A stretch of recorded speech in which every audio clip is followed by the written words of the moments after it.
grimoire d'Angèle. Et voilà, on passe. Voilà. Bravo. Merci beaucoup, monsieur. Au revoir.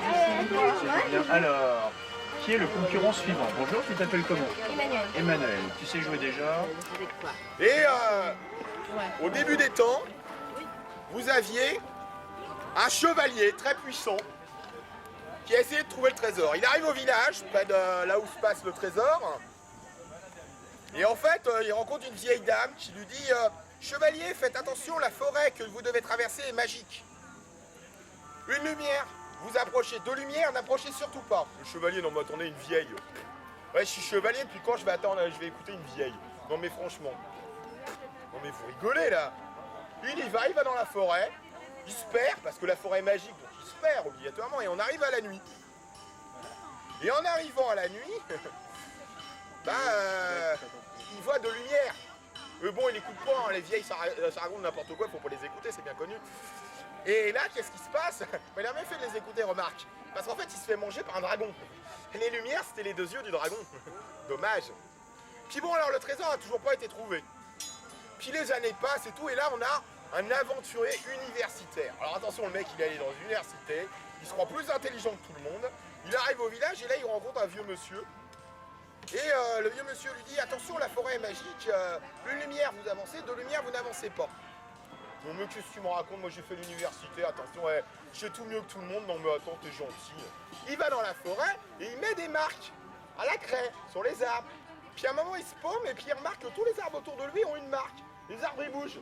Ah ouais, mais il a pas écouté les conseils du vieux monsieur, il aurait mieux fait de les écouter. Surtout que c'est la nuit et que là il voit deux lumières. Bon, les deux lumières, ça doit être une auberge, je vais y aller. Paf, non, c'est la bête du Gévaudan qui s'était paumée. Bah oui, on le chasse dans le Gévaudan, donc faut bien qu'il aille ailleurs. Et là, en grand miracle, l'universitaire se fait bouffer. Alors le temps passe, on n'a toujours pas trouvé ce fameux trésor dans cette chapelle. Et là, un jour, il y a deux écrivains, l'un qui s'appelle Thomas et l'autre qui s'appelle Mathieu, qui en fait vont dans le village à côté. Et là, ils voient une dame qui s'appelle Céline. Et elle lui dit, mais attention, vous cherchez le trésor, méfiez-vous, la forêt est magique, et n'approchez jamais des deux lumières. Alors là, ils sont écrivains, ils se disent, Céline, elle doit avoir raison, hein, c'est une dame quand même d'un certain âge. On va quand même l'écouter, il faut quand même respecter nos anciens. Donc on va noter ce qu'elle nous dit, et puis on va essayer de trouver. Et puis les deux frères, donc Thomas et Mathieu, vont dans la forêt, commencent un peu à se perdre, mais bon, ils arrivent à s'y retrouver. Malheureusement pour eux, c'est la nuit, et là, ils voient deux lumières. Ah, de lumière, on s'en approche pas. Tant pis pour le dragon, ça fait 1000 ans qu'il a rien à bouffer. Allez, tu dégages.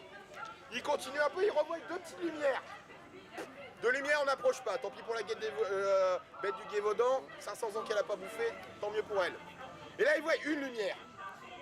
Ah, ici, une lumière, on peut approcher. Et en fait, ils arrivent, non pas dans une chapelle, mais dans un gîte dans le village de la chapelle de Guinchet, dans le Beaujolais. Et là, ils rencontrent Dame Angèle, qui les accueille et qui leur fait goûter ses confitures. Et ils trouvent que les confitures sont vraiment très bonnes. Ils se disent, mais pourquoi on n'en ferait pas un livre? Un grimoire magique. Et je pense que le trésor que tout le monde a cherché pendant longtemps, c'est cette magie du partage, de partager ces confitures qu'on a fait avec les gens. Ces bonnes confitures du Moyen-Âge. Et alors, si vous voulez, chers assemblés, voir ce qui est devenu Thomas, parce que Mathieu, s'occupe de sa compagne.